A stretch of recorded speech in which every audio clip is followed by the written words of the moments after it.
Pergi, pergi. Adinda menjerit histeris. Kenapa berhenti? Terus jangan masuk. Shh, pada masih tidur, jangan berisik.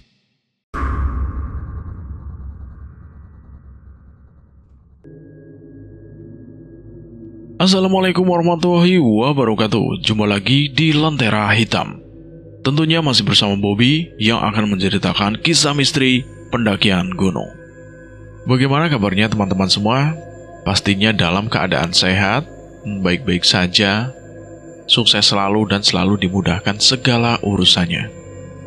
Oke, kali ini saya akan melanjutkan cerita yang sebelumnya. Cerita yang berjudul Teror Gunung Sumbing yang ditulis oleh Aras Anggoro. Buat teman-teman yang belum mendengarkan episode sebelumnya, alangkah baiknya mendengarkan terlebih dahulu agar mengerti alur ceritanya. Bagaimana kelanjutan kisahnya? Kita langsung saja ke ceritanya.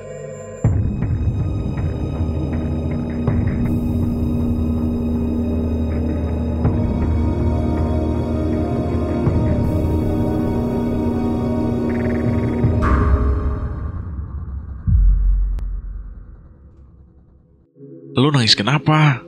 Ayo masuk, kata si Bismo sambil menarik tangan Adinda. Masuk? Masuk kemana? Pikir Adinda bingung di situ, tapi dia tetap menurut. Kakinya kini sudah tidak gemeter lagi. Namun ketika akhirnya berdiri, dia langsung terpana saat menyadari keadaan sekitarnya. Rumah itu ternyata terang benderang, penuh lampu baik di luar maupun di dalam ruangan itu. Dindingnya pun ternyata bukan dari kayu, melainkan tembok batu permanen. Adinda terperangah di situ. Dia menjepit tangannya sendiri. Sakit. Ini bukan mimpi atau halusinasi. Malah bengong. Ayo masuk, ucap si Bimo, membuyarkan lamunan si Adinda.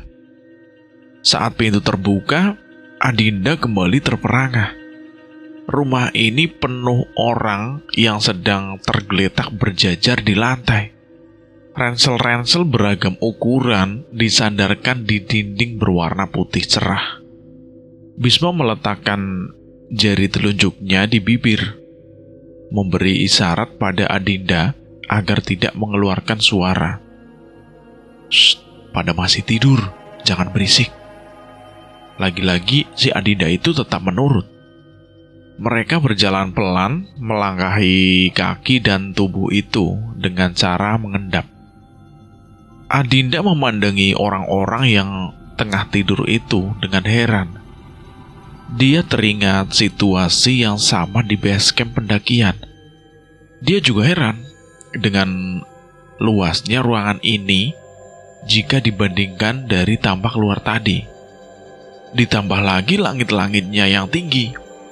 Ada yang janggal, hanya saja dia tidak mampu berpikir jernih.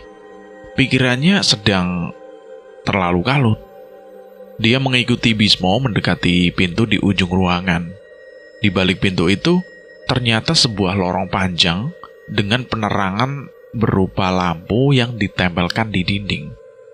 Cahayanya yang redup hanya berkumpul di sekitar bola matanya, seakan tidak mampu menerangi sekitar yang membuat lorong itu terlihat suram.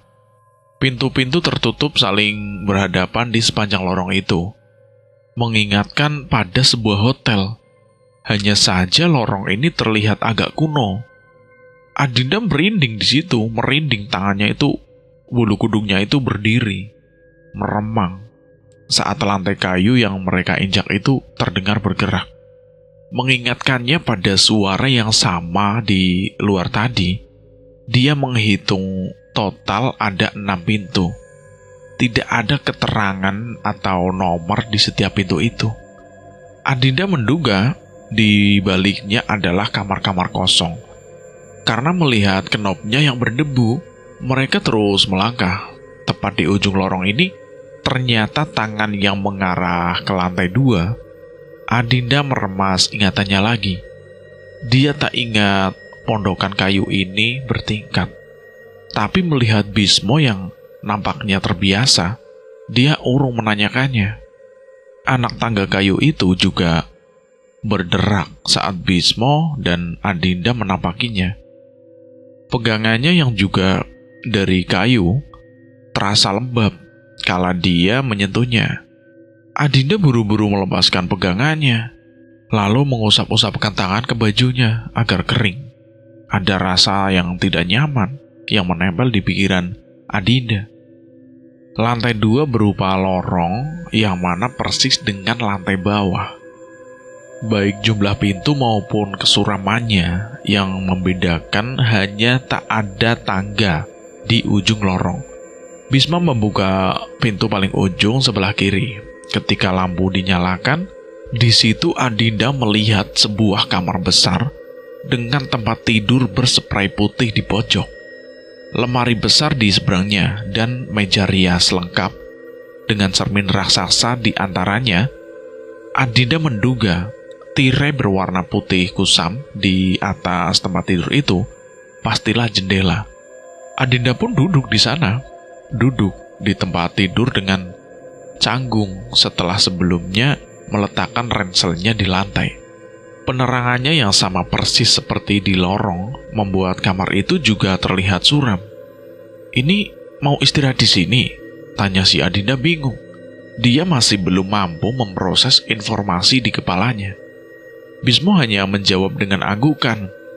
Lantai kembali berderak saat dia melangkah ke pintu. "Lu tidur di mana, Bis?" tanya si Adinda. Pertanyaan itu menggantung di udara.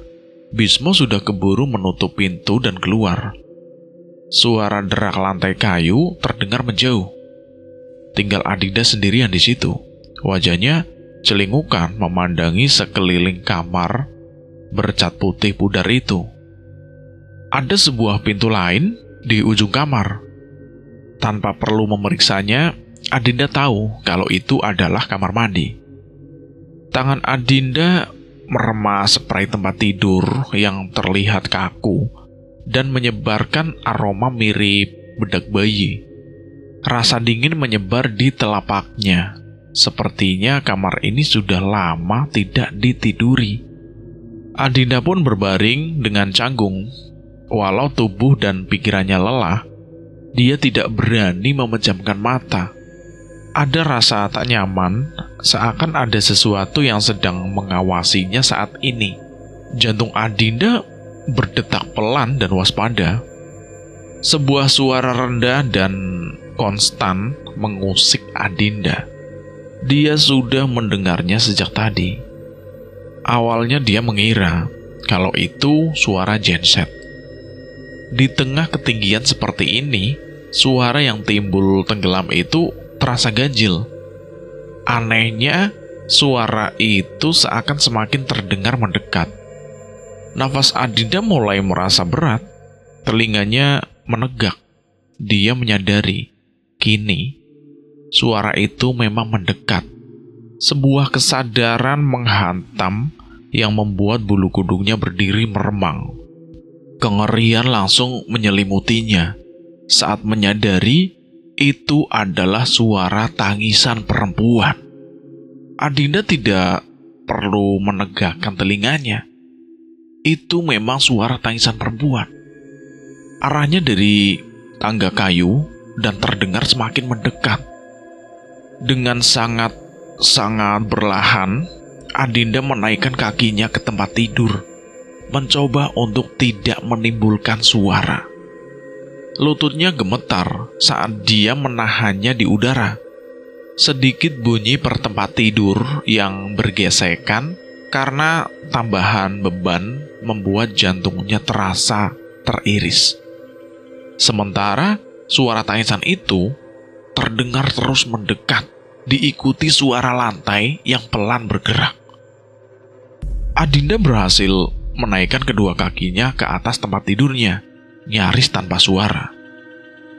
Ada rasa aman yang semu berada di atas sini.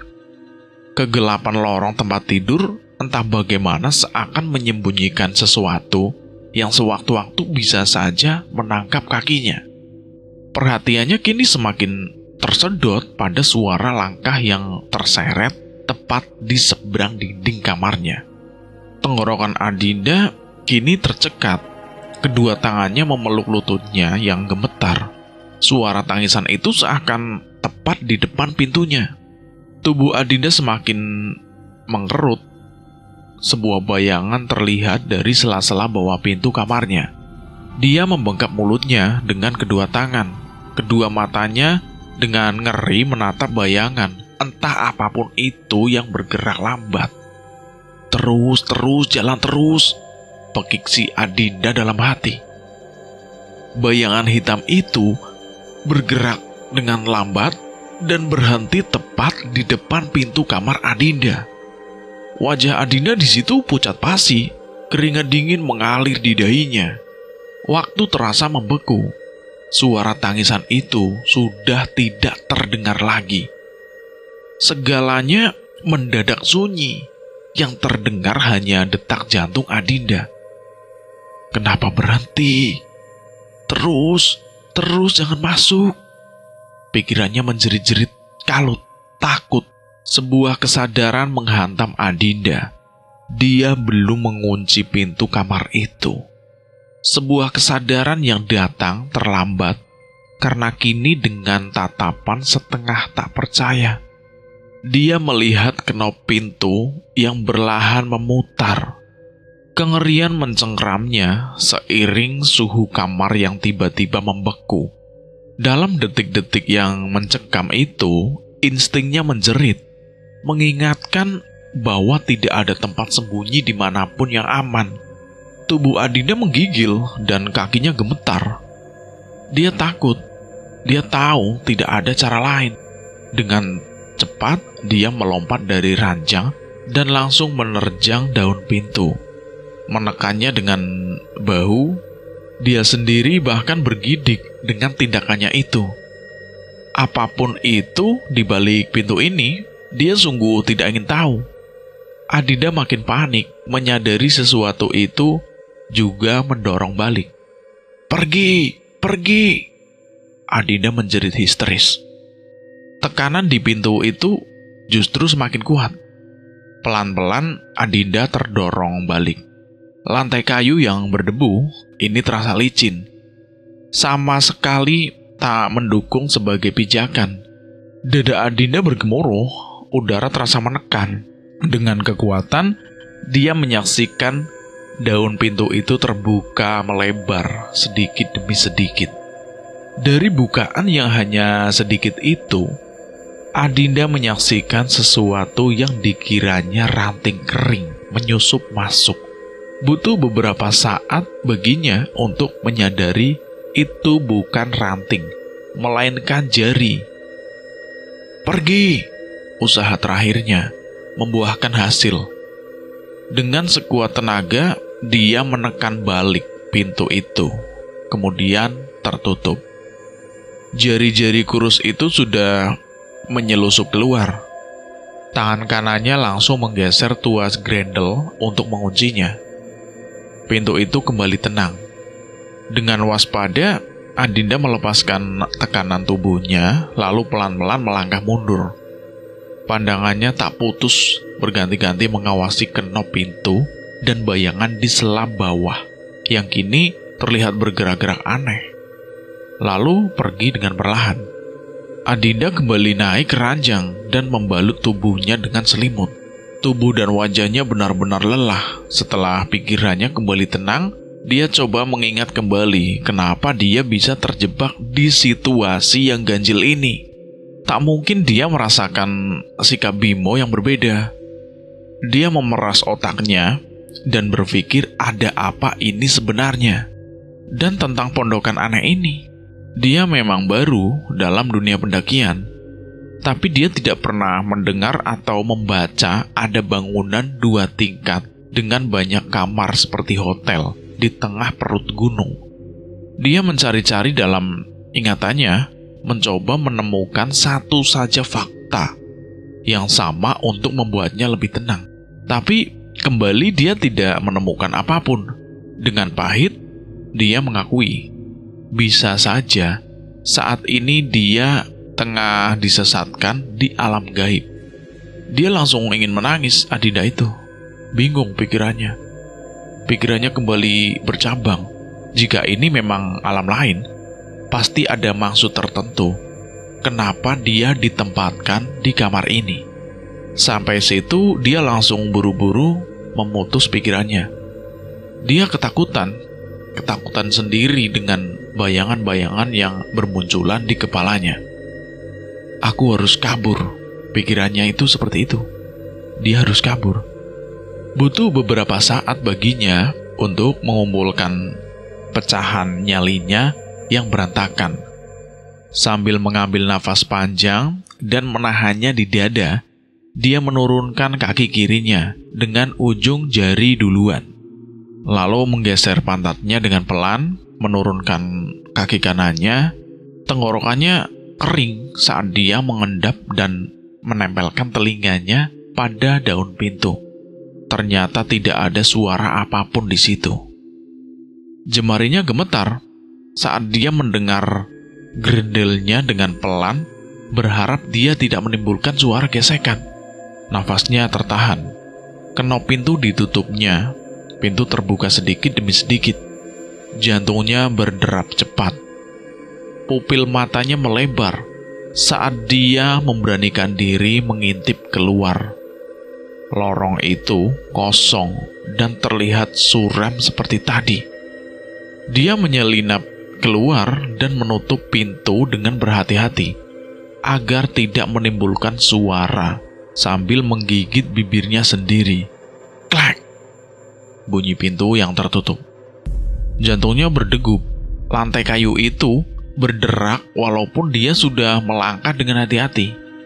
Dan tiap kali mendengar bunyi derakan itu, tubuhnya semakin menegang. Itu menahan berat tubuhnya.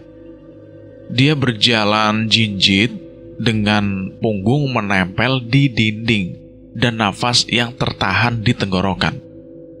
Mata Adinda menatap nanar pintu-pintu tertutup yang saling berhadapan. Ada cahaya di sela bawahnya. Dia tak memperhatikan hal itu saat naik tadi. Dia melewati pintu-pintu itu tanpa suara dan langsung menemukan dirinya berada di ujung tangga kayu. Dia ingat tangga kayu itu lebih rapuh dibandingkan lantainya, karena suara gerakannya lebih keras ketika diinjak. Tak mungkin melewati tangga ini tanpa menimbulkan kecurigaan siapapun di pondokan ini. Bagaimana sekarang? Perut Adinda nyeri dan rahangnya menegang. Dia menimbang segala pilihan. Apakah lebih baik kembali ke kamar dan menunggu pagi? Tapi dia tidak yakin bisa melewati malam ini begitu saja di sana. Apakah mulai dari sini dia berlari saja, melewati pintu keluar dan membelah hutan kembali ke base camp? Adinda di situ bingung, menelan ludahnya sendiri. Membayangkan dirinya berlari sendirian di hutan membuat lidahnya keluh. Tapi bagaimana dengan si Bimo? Dia harus jawab apa jika dia kembali tanpa Bimo? Tapi berdiri diam di ujung tangga ini membuatnya merasa rentan. Bagaimanapun dia harus bergerak. Persetan, pikir si Adinda.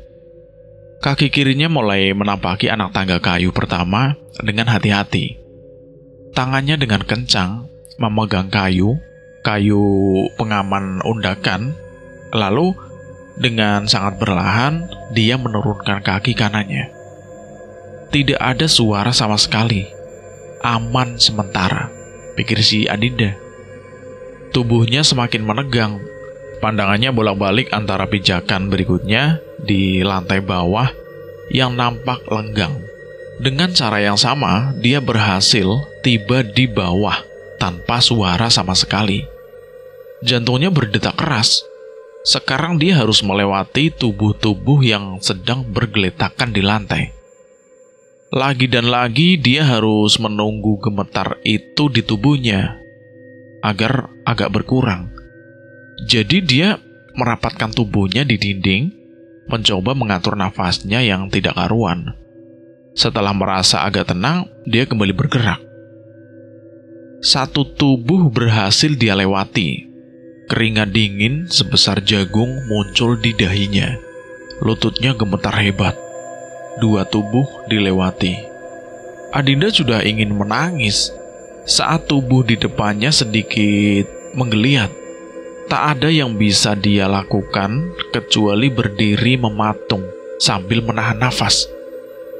Ketika tubuh itu berhenti menggeliat, Adinda masih terlalu takut untuk bergerak. Dadanya bergemuruh dan urat nadinya terasa berdenyut.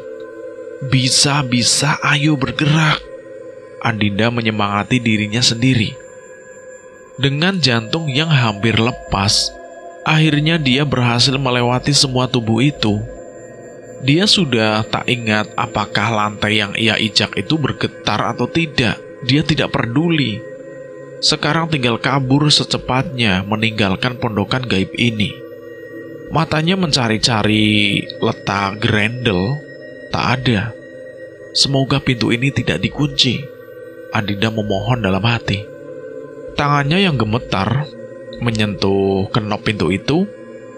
Rasanya dingin, langsung menyebar ke seluruh tubuhnya. Dengan berhati-hati dia memutarnya pelan dan sedikit menyentaknya. Tidak dikunci. Adinda membuka pintu itu dengan sangat perlahan, lalu menyelipkan tubuhnya keluar. Tapi kengerian langsung menghantamnya. Udara dingin langsung membekap dan menelusup hingga ke tulang, membuatnya sadar dia tidak memakai jaketnya. Untuk sesaat dia mematung, berusaha menyesuaikan diri dengan kegelapan di depannya. Hujan sudah berhenti, namun angin dingin masih bertiup dan terasa basah di kulit. Adinda menggigil tiap kali angin menerpa tubuhnya. Kabut putih kelabu mengambang di antara pepohonan. Di tempat yang sedikit terbuka, kabut itu berputar pelan, lalu ikut mengalir bersama angin. Bulan pucat yang bersembunyi di balik awan sedikit membantunya membedakan bentuk-bentuk di antara kegelapan hutan, semak, dan tanah. Nyaris tidak mampu dibedakan. Namun, pohon-pohon raksasa dengan mudah dikenali. Dengan lutut yang agak gemetar, Adinda masih berdiri di muka pintu pondokan, mencoba orientasi dari arah mana kedatangannya tadi. Dia sudah memutuskan yang paling utama sekarang adalah menemukan jalan kembali ke base camp. Matanya memicing, mencoba memilah-milah ingatannya. Di depannya nampak 2 jalan yang dua-duanya terlihat menurun. Tapi dia tak yakin jalan yang mana yang tadi dilaluinya. Yang memisahkan kedua jalan tadi adalah sebuah pohon raksasa yang terlihat sudah sangat tua. Dahannya besar dan berbonggol. Cabang-cabangnya kering, tidak berdaun, mengingatkan pada jari jemari orang mati. Kabut yang lebih pekat berkumpul di sekitar akar raksasa yang menyembul ke tanah. Butuh beberapa detik bagi Adinda untuk menyadari bahwa yang mengerubungi bagian bawah pohon itu bukanlah kabut, melainkan sekumpulan sosok perempuan bergaun putih. Kerongkongan Adinda langsung tercekat dan tubuhnya langsung menegang. Dia mengutuki dirinya yang tak langsung menyadari kehadiran sosok-sosok itu sebelumnya. Yang bisa dia lakukan sekarang hanyalah berdiri mematung, berusaha tak bergerak dan bersuara sama sekali. Dengan kalut pikirannya, mengalkulasi apa yang harus dia lakukan. Masuk lagi atau mau diam saja di sini. Tapi sampai kapan? Dalam posisi ini, semua opsi seakan selalu menuju jurang tak berdasar. Angin juga meniup rambut dan gaun putih perempuan-perempuan itu yang berdiri membelakanginya itu. Namun mereka tetap bergeming tidak bergerak. Telapak tangan Adinda basah dan gemetar. Sedikitpun dia tidak mampu melepaskan pandangannya dari sosok-sosok putih yang rambutnya berkibar-kibar itu, dimainkan dengan angin. Dia terus berharap dalam hati, berharap perempuan-perempuan itu lenyap dari pandangannya. Namun harapan itu hanya tinggal harapan. Bagaimana ini? Ayo berpikir Adinda, pikir si Adinda seperti itu. Dalam kepanikan, tangannya yang gemetar meraih handle pintu, menekannya ke bawah dan mendorongnya pelan. Adinda memutuskan lebih baik menunggu di kamar hingga siang hari daripada diikuti sosok itu di tengah hutan. Tapi dia merasakan ada sesuatu yang salah. Detak jantungnya berdetak semakin kencang. Pintu itu tidak mau kebuka. Dicobanya sekali lagi menekan gagang pintu itu. Kali ini, bahunya ikut digunakan untuk mendorong, berharap bunyi pintu yang terbuka akan teredam. Tapi, pintu itu tidak kunjung terbuka. Detak jantungnya semakin tidak karuan, si Adinda itu. Sekali lagi dicobanya mendorong pintu itu. Kali ini dengan sedikit tenaga, daun pintu itu tak bergerak sedikit pun. Adinda semakin panik di situ. Keringat dingin membanjiri tubuhnya. Dia sudah hampir menangis putus asa ketika menyadari angin tak lagi bertiup. Tak terdengar lagi suara desiran dan dedaunan yang bergerak. Keheningan yang tiba-tiba itu terasa amat sangat menekan. Dunia seakan membeku tiba-tiba. Adinda dicengkram kengerian yang tak terjelaskan. Jawabannya, dia temukan ketika pandangannya terantuk pada sosok-sosok perempuan bergaun putih. Mata Adinda terbelalak, dan darahnya seakan mengering. Melihat kepala para perempuan itu memutar ke belakang seperti burung hantu. Wajah-wajah pucat itu sekarang menatap langsung ke arahnya. Adinda menjerit sejadi-jadinya di situ.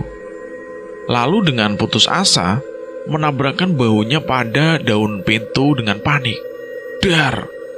Sementara mata hitam perempuan-perempuan itu terus menatapnya lekat. Lutut Adinda gemetar. Dia menendang-nendang pintu kayu itu dan menekan-nekan handle-nya dengan ngeri ketika salah satu sosok itu melayang mendekat. Jangankan pintu itu terbuka, pintu kayu itu bergerak pun tidak. Sosok itu sudah melayang setengah jalan. Dari jarak ini, Adinda bisa melihat dengan jelas noda dan bercak kehitaman di sekitar leher miring perempuan itu. Dia semakin histeris. "Bismo, buka! Bismo!" jerit si Adinda. Putus asa dia sambil menendang pintu dengan sekuat tenaga. Dan brak! Pintu itu terbuka. Tapi cerita ini bersambung dulu sampai di sini. Dan saya akan melanjutkan ceritanya lagi di episode berikutnya. Buat teman-teman yang belum mendengarkan episode sebelumnya, alangkah baiknya mendengarkan terlebih dahulu agar mengerti alur ceritanya. Dan terima kasih juga buat teman-teman yang sudah mendengarkan cerita ini. Semoga dalam keadaan sehat, baik-baik saja, sukses, dan selalu dimudahkan segala urusannya. Amin. Terima kasih juga buat penulis yang sudah mengizinkan kami untuk menceritakan kisah ini. Dan buat teman-teman yang baru bergabung di channel ini, silahkan klik tombol merah dan tombol loncengnya untuk mendukung kami menceritakan kisah-kisah horor tentang pendakian gunung. Dan saya mohon maaf jika ada kesalahan kata. Saya, Bobby, pamit undur diri. Akhir kata, Wassalamualaikum warahmatullahi wabarakatuh. Salam horor.